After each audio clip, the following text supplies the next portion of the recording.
A statement by Donald Trump is offensive and undermines our sovereignty, and is a reminder that our reliance on foreign aid and foreign direct investment surrenders us to the will of imperialists who use money to dictate the economic and policy direction of Africa.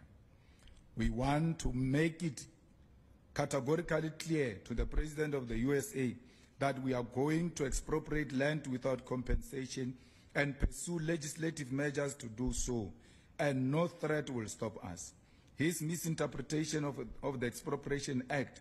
which is a mild and cosmetic intervention, is an assessment of a measure that is going to be pursued through the amendment of our Constitution as South Africans, and there is nothing he can do to undermine our independence. The EFF reiterates its position that we must build state capacity,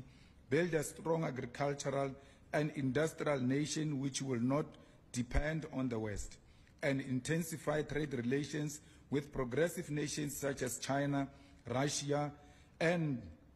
nations within BRICS who do not use foreign policy as an instrument to impose their will or bully other nations into submission.